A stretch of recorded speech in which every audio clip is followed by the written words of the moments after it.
G here. Welcome back to my channel.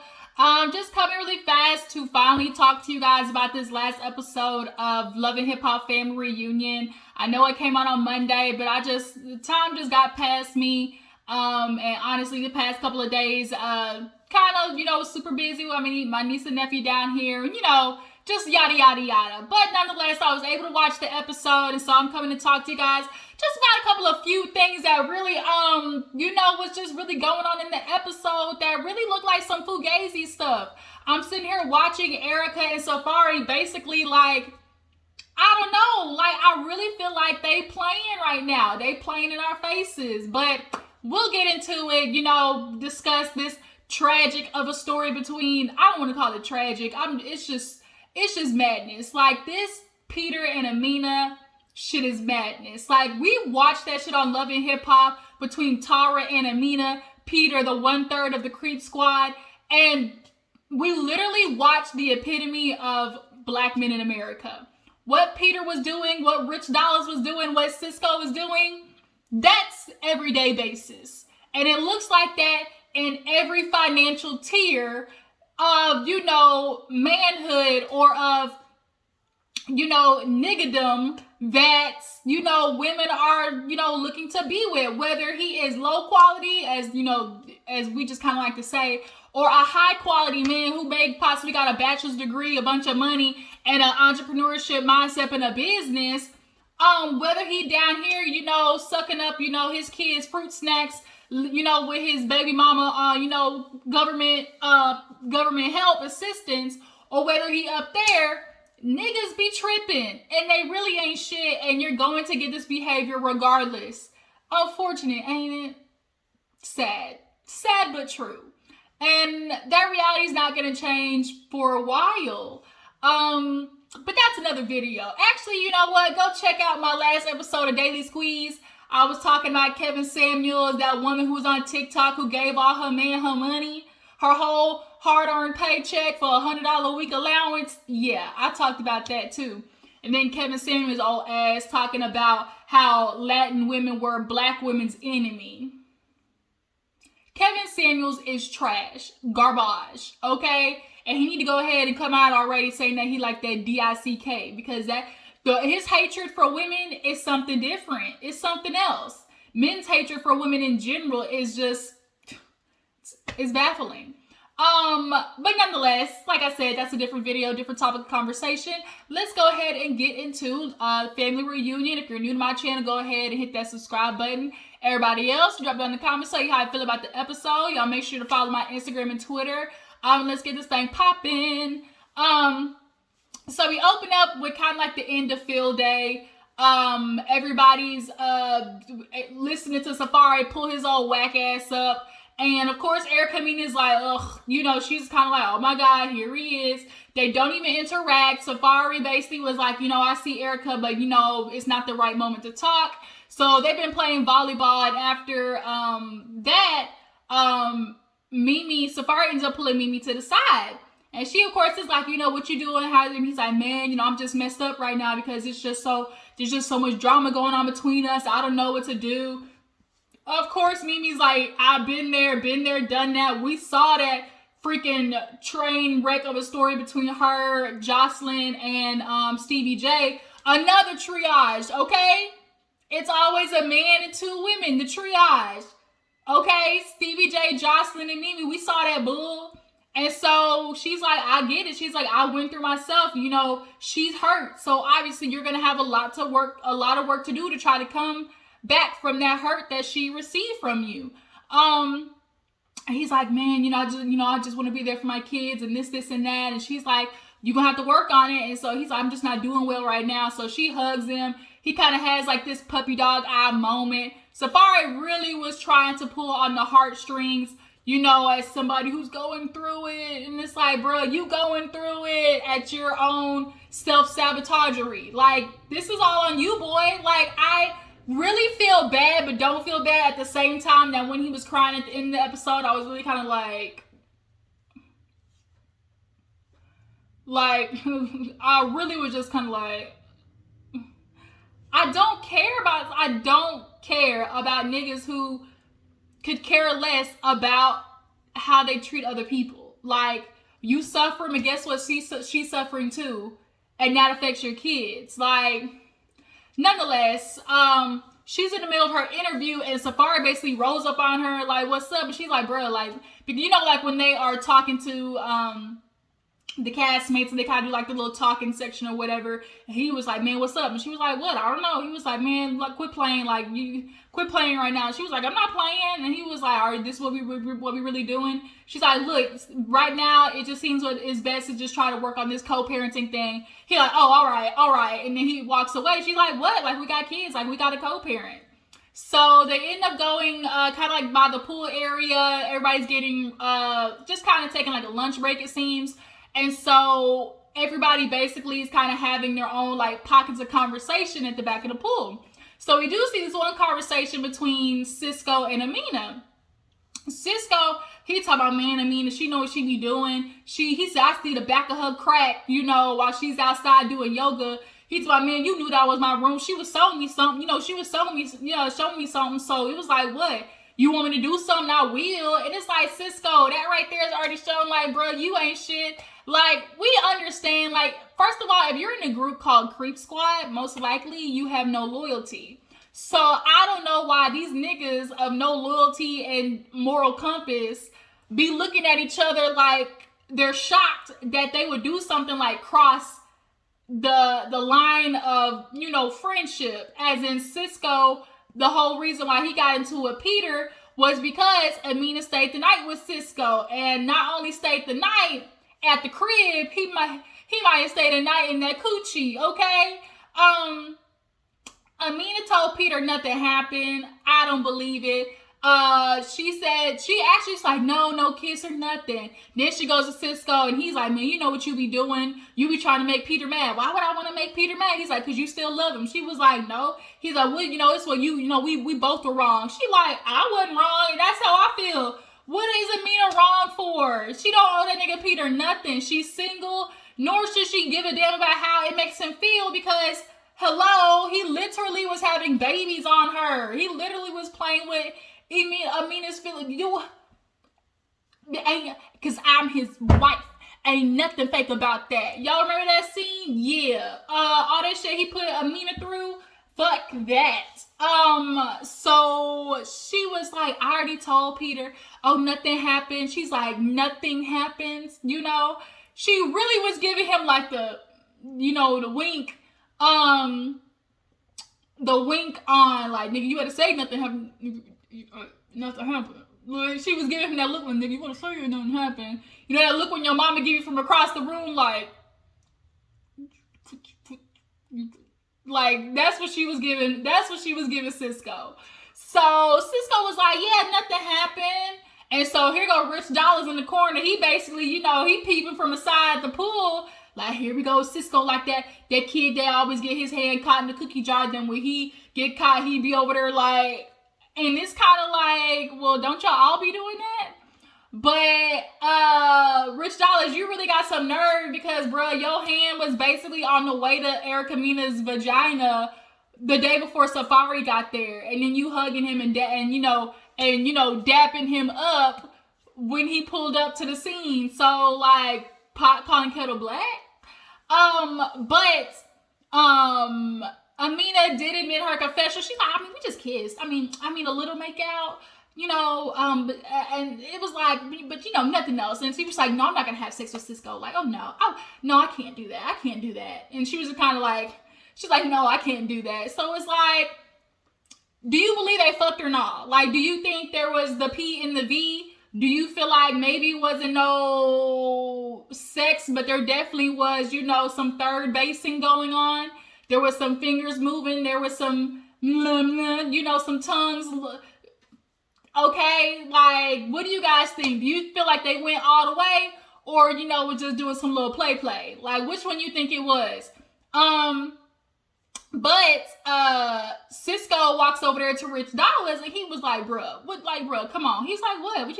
He was like, "You really need to make up with Peter, because we're not gonna keep doing this. Like, by the end of this, like, this shit need to be over." He was like, "What? Shit, that's what I thought the boxing, you know, thing was about." Because even though they did that boxing match, And I guess both of them honestly had the idea that that was going to be like, you know, their clear-cut end-all be-all. But clearly it's not. Cisco, you can tell, is going through a lot mentally. Unfortunately, he's clearly the macho man, and he ain't going to therapy because that nigga really needed. You can really tell, like, Cisco is somebody who suppresses, and I know he wants to put it on, oh, you know, I resent Peter and Rich Dollars because they have access to their kids and I don't. But bruh, you said you haven't been around your kids in 6 months. Your issues with Peter and Rich Dollars is way before 6 months. So it's not that. Like, if anything, that's like barely a piece of the puzzle. Your issues with them way prolonged before you not being able to be around your kids. 1. 2, why the fuck can't you be around your kids, Cisco? You need to, like, you ain't say that, like, why you couldn't be around your kids. But there clearly is more about Rich Dollars and Peter that bothers you, and you not being honest about it. But, you know, of course, Rich Dollars tried to look at Cisco like, bro, you had sex with Amina. He was like, no. Did we have sex? No. And it was like, okay, you playing semantics. So in the midst of that happening, we have freaking Erica Mena, Safaree, and Mimi all sitting down on the little lawn chairs by the pool. And she's asking how she's doing. She's like, I'm so sick of this shit. Like, you know, I'm here with a man who basically sold me a dream. I was going off of what he told me. It was all just lies, you know. And so Safaree, he was like, man, you going too far. You always be doing too much. He was like, what was I supposed to do? Like, you divorced me. She was like, yeah, I divorced you. And Mimi asked, she's like, well, why did you divorce him? She's like, does it matter? And honestly, it doesn't. Because, yeah, you want to talk about, well, you divorced me. What was I supposed to do? If you really wanted to work with Erica, the fact that she filed for divorce would have inspired you more to actually do the work to get her back. But you went out there and do what most niggas do. Well, she called it off. Let me go out there and act a fool. And that's what you did. You was at, you know, in Jamaica or Miami or wherever, you know, doing your little stupid shreds type stuff in the club. And now you at where you at. And so she was like, here, she kept saying, you know, abandoned, and that kept pissing Safaree off because he's like, what are you talking about abandoned? What are you talking about abandoned? You know, I'm practically there with our kids all the time. I didn't abandon me. She's like, you did. She's like, you left and that's it. Like, he's like, you trying to act like I left. She's like, you did leave and that's it. First of all, we all remember when the house got broken into, you weren't there, you know, allegedly. We're just going to say that. But there is kind of some, you know, some murmurs and whispers behind the scenes that Safaree's still been living at the crib, and the implications of him not being at the NICU is a lie. Him not being at the house is a lie. And the fact that he's saying, like, I literally am, like, there all the time, and she didn't object that, like, it's kind of contradictory. But nonetheless, you can still abandon somebody still being in the same area as them, because Safaree, you have admitted, like, you will leave. And y'all got a big ass house, so if you on the other wing of the house, you may not have physically abandoned her, but you emotionally and mentally abandoned her. And that's where the real damage is done in relationships. And you did that. And so she's like, I'm not doing this with you. She's like, you know, F you, F that. Like, I'm not doing this with you. Like, I'm done. Here go Brooke Valentine. I'm like, you don't really mean that. Brooke Valentine is such a pick-me-ass bitch.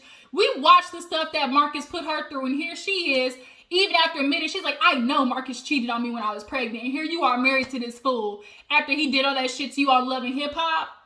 And then y'all watch Erica sitting here going through all that trauma. She's like, how long do I have to be embarrassed? How many times do I have to be made a fool of, you know, for social media? And y'all are watching a woman sit there go through that and still be like, well, let's help them try to work it out. Like, that shit pisses me off. That shit pissed me off on Love and Marriage Huntsville when everybody's like, well, y'all were the Holts, y'all were so good together. No, they weren't. No, they weren't. Y'all just like the idea of being married, but y'all aren't for the aspect of marriage. Like, those are two totally different things. But Marcus ends up pulling Safaree to the side and, you know, talking to him because he'd only married, quote unquote, married guy on the situation, on the trip. So Safaree gets pulled away, and so Erica, of course, is, I'm done. Like, I can't do it anymore. Like, I'm done. I'm done. Safaree, he sold me this dream, and I can't do it. Like, I can't give him any more chances. I'm hurt. I'm fragile. Like, I can't do it. And so she crying. Of course, the girls are hugging her. Safaree, he goes over there to talk to Marcus, and Marcus is, kind of giving him a little bit of truth of, bruh, she is arguing with you. She yelling at you because she hurt. And he's like, I can't deal with it. Like, she likes that toxic shit. And we know Erica, she does like that toxic stuff. And when a woman has gone through that for so long, that's how they become conditioned to do things. So was Erica probably flinging shit at the house, throwing shit, giving him a couple of across the face? Absolutely. Abso-freaking-lutely, I can believe she was doing that. But Safaree, when you love somebody and tell you're going to make it work, like, why neither of y'all have decided to go to couples counseling or individual counseling? Like, those are things that you do when you really want to make shit work. But the thing is, y'all were more keen and more prone to getting to each other because of the idea of the relationship, and y'all both are social media whores. That really is what fueled y'all in getting together instead of actually genuinely building a foundation. I don't agree with Rich Dollars for nothing, but when he was on the side talking about it, he was like, that shit was destined to fail. Like, he was like, that shit was destined to fail. But he was being a little, but he was like, man, them women from Brooklyn, those women that grow up around, from the Jamaicans and raised with nothing but women, he said, they just something, niggas don't want to deal with that. And here, when Erica comes banging on the door, he not gonna answer. Right? But with Marcus being right, the extent of, like, she's loud, that, like, her weapon is her words. He's like, man, she's talking about, go die and filing for divorce, and she kind of ends up coming over. She's like, y'all would never understand, what it feels like to be a woman and y'all's actions, how it affects, and, and things like that. And so her and Marcus can basically, are getting across to Safaree, like, look, she is going to keep giving you the rah, at the lips. She gonna keep giving you that because obviously she's a woman. That's like that's her thing, because she's not visibly, like, gonna fight you, like fight you. But nonetheless, you're gonna have to work this out either way. Either way, you're gonna have to work it out regardless of her, rah. So he gets up, and Shekinah and Marcus are talking, and he's like, man, this fool talking about, well, men don't actually mature until age 43. She's like, man, nigga, shut the fuck up with that. Like, it's excuses. We keep giving these men excuses. Oh, they don't mature. Women mature first. And it's like, that's a bunch of cop-outs. Y'all have so many cop-outs. Like, because you mature later on in life, now I'm supposed to sit here and be your ride or die through I call it like training a puppy. When you get a dog, you go through the puppy phase, right? And then they tearing shit up, pissing everywhere, chewing on stuff, wreaking havoc around the house. And then after that puppy phase, you now start getting to the loyal dog that's sweet and is going to be there for you. But god dang it, that puppy phase is a bitch. And through dudes, y'all basically are asking women, stick with me through the puppy phase. Like, go through it with me, until I become, this loyal, soft creature that you want to be around. But it's like, bruh, your puppy phase is now lasting till you 43. Is that what you trying to say? I'm supposed to go through all of that with you till you 43, my nigga? Oh, no. And waste my time? I could die tomorrow. Like, and I'm supposed to stick through that? Oh, hell to the no. No. Shekinah was right, nigga. With that bullshit. Shut up with that bull. So after that, we see them getting ready for, like, the 70s party. Everybody's all dressed up. They're doing the 70s theme for Amina, basically having a divorce party. She and Peter finally are getting a divorce. They've gotten to a place where they're good co-parenting. Her and Tara are good.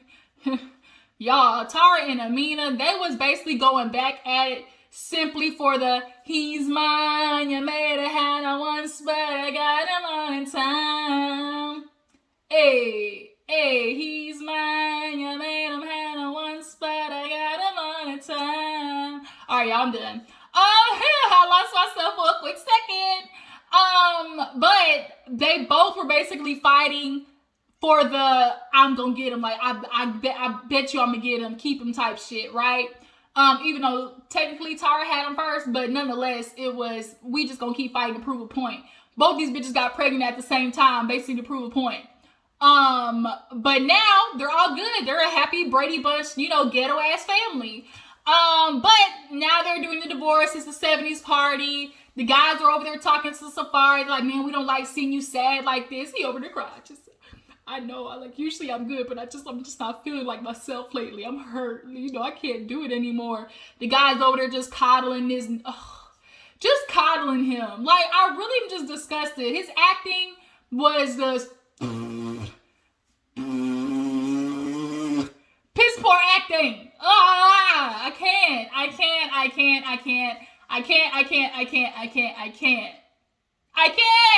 Oh my gosh, I can't.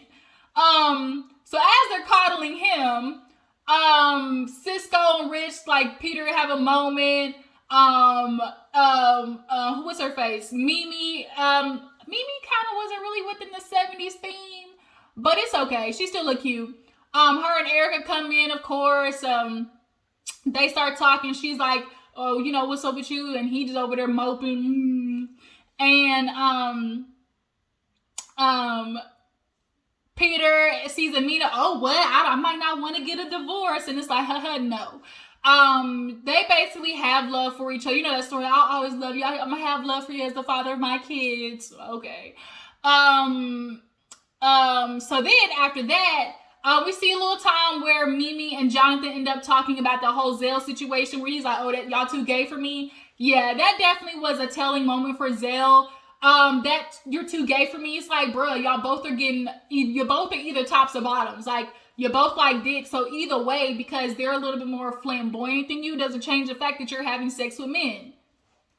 It don't matter that he might be in drag, but guess what? When it comes down to sex with men, it's still dick in the booty hole. Like, y'all, either way, either you taking the giving, either way, y'all are doing the same sexual act. Y'all are both attracted to men. But Zell, you can tell clearly, Zell is like another, what's the one from Marriage Boot Camp?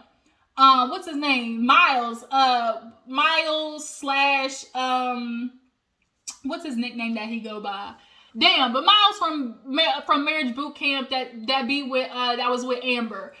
The same thing of like the necessarily more being towards like liking men, but you still stick with the I want to have kids and have a wife to try and still not allow yourself to be the gay black dude, like they don't want that stigma. And Zell's like, I still want a wife and have kids. And it's like, you feel like just because you might get married and have kids, like that doesn't take away from the fact of your sexuality being attracted to men. Like, it does not change anything, because to the world, with any type of men, the minute you might be like, I'm bisexual, or you have sex with a man once, it's like, nigga, you gay. So regardless of how you want to do it, like, Zell, you're fighting that battle clearly. And Jonathan was right to make the analogy, like, would you accept somebody saying like, oh, you too black? Like, you're acting too black? No, you wouldn't. So him and Mimi kind of had that conversation. Zell's just gonna have to, go pray on it, talk to a priest about it, do his 4 Hail Marys, I don't know, meditate on it or whatever. But Zell, you definitely is not copping to it, because, bruh, the way you turn that shirt into a crop top is real telling. So at the end, we see Safaree and Erica. She like, well, you usually don't drink. He's like, I just got to right now. And he was like, I don't know what to do. Like, I can't talk to him. She's like, but you can talk to me. And she went from real fast, I don't want to talk to him, I'm done with him too, I'm 85% done. Bitch, what? What's that last 15% for? This idea of, oh, we gonna be family? Is that what you waiting on? Oh, he might change. Oh, he might become the person that he told me he was gonna be. Is that what that little 15% is for? Look, When somebody shows you who they are, believe them. Period. Here he go crying with the bull. We just need to figure this out, okay? We have 2 beautiful kids. We got to do it for them. We have to.